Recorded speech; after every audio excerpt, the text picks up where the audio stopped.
John, this movie took me right back to being a kid. It's crazy how much aesthetics with just the Transformers can just bring you back to that world. I agree, and you have when I see Travis or you see him, thank him for that. Those are all choices from him, so that's a really cool thing to say. I love you in this role too as Burns because you do have your comedic chops show here, but also you have this seriousness about you because you're a military guy. So how does Burns view Bumblebee and the Transformer, I guess, invasion, if you will? Well, harkening back to the first meeting in the movie, it's confrontation. And as a soldier and a protector, his job is to eliminate threat. He's seen these things up close. He has knowledge that no one else has. So his opinion is eliminate the threat.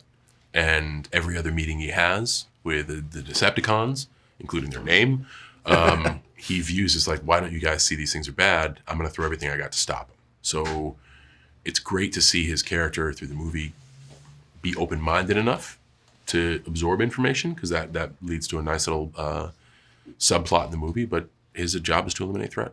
Now, this movie takes place in 1987, which is a great throwback. And did you ever study maybe past action stars of the 80s in order to inform your performance here, or was this all from you? So, cool thing about that, I was a huge fan of 80s action movies, but you want to talk about how far we've come and we still have a ways to go, but there's a great step in the evolution of telling stories and how we define strong and brave.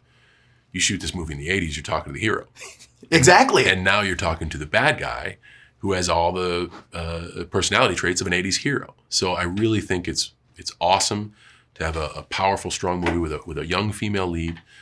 It gives us a chance to tell better stories as performers and storytellers, and to take that perception of tough and make it a misunderstood bad guy or an ignorant bad guy. So that was a really cool thing. That's awesome. Now, I have a fan theory. Now, you can either confirm or deny it. Now, this is a soft reboot of the Transformers franchise, a soft reboot. I have a theory that your character is also, this is a soft reboot of G.I. Joe, and you could be Duke. Am I right? Promote that, man. As like a geek of those universes colliding, I think that is a tremendous idea. But once again, we are the lowlies. All we can do is use our voice, make this movie.